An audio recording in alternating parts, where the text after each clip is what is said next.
بعد میں ہم نے فرقے بنائے ہیں بہت سارے ناموں سے ہم بنا رہے ہیں, اور لیٹسٹ ورژن مارکیٹ میں نئے نئے فرقوں کے آ رہے ہیں, اور اس میں یہ بھی ہے کہ ہم فرقہ واریت کو ختم کر رہے ہیں, لہذا ایک اور فرقہ ہم نے لانچ کیا ہے. ٹھیک ہے نا. نئے فرقے یہ بھی آ رہے ہیں کہ ہمارا کوئی فرقہ نہیں ہے, لہذا ہمارا کوئی نام نہیں ہے, ہم صرف قرآن و حدیث کو مانتے ہیں. تو وہ ایک نیا فرقہ انہوں نے لانچ کیا. فرقے کی ڈیفینیشن یہ ہے کہ پہلے جتنے ہیں سب کو غلط قرار دے دیا نا آپ نے, تو بس نیا خود آپ نے بنا لیا, اور پہلوں میں سے کسی ایک کو فالو کر لیا تو اس کا مطلب نیا آپ نے نہیں بنایا. بہت قیمتی بات ہے, اس کو نوٹ کر لیں. سمجھ رہے ہو؟ پہلے جو چلے آ رہے ہیں انہی میں سے کسی ایک کو فالو کرنا شروع کر دیا, اور انہی میں سے کسی ایک کو صحیح کہہ دیا, تو اس کا مطلب نیا فرقہ نہیں بنایا.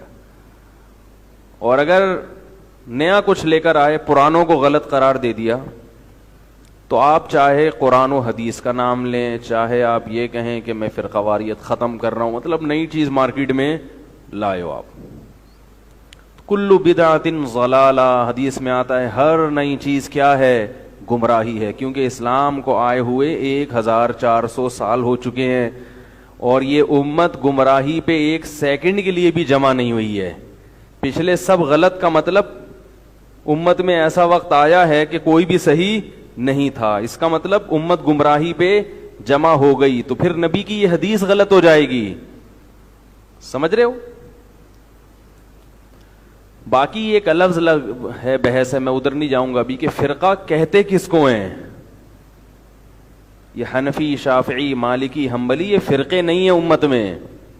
فرقے ہوتے تو یہ ایک دوسرے کو غلط کہتے. یہ فروعی اختلافات ہیں جو صحابہ میں بھی موجود تھے, اور علماء میں آج بھی ہیں, اور قیامت تک رہیں گے. ان اختلافات میں جو اعتدال سے کام لے گا وہ جنت میں جائے گا, اور جو اپنی ٹانگ اوپر رکھ کے دوسرے کو ذلیل کرنے کی کوشش کرے گا تو وہ کبھی بھی سیدھے راستے پر نہیں ہو سکتا. رفع الیدین بھی ہے امت میں, رفع الیدین کے بغیر والی نماز بھی ہے.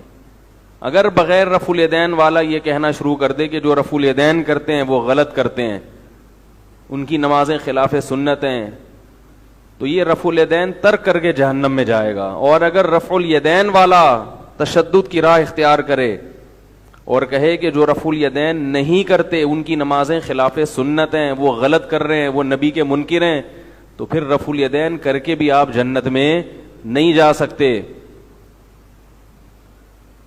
دونوں ہیں. آپ کو اپنی ایک چشمے سے دیکھتے ہو نا, ایک اینک سے, تو آپ کو اپنے مطلب کے دلائل تو نظر آ رہے ہوتے ہیں, دوسرے کے دلائل آپ کو نظر آتے ہی نہیں. حکیم الامہ حضرت مولانا اشرف علی تھانوی رحمہ اللہ تعالی فرماتے تھے کہ فرقہ واریت کی ابتدا پہلے بدگمانی سے ہوتی ہے, پھر بد زبانی پہ ختم ہوتی ہے. امت کے فقہا سے بدگمانی, ایک حدیث آپ کے سامنے آ گئی, آپ سمجھے بس یہی ہے کل, اور مطلب بھی آپ نے اپنے حساب سے لیا اس کا.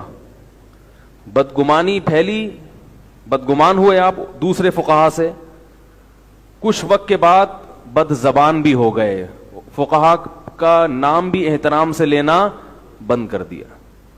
تو جب یہاں تک نوبت پہنچ جائے تو سمجھ لو کہ اب اس سے خیر نہیں پھیلے گی, اس سے دور بھاگو, جتنا دور بھاگ سکتے ہو بھاگ جاؤ.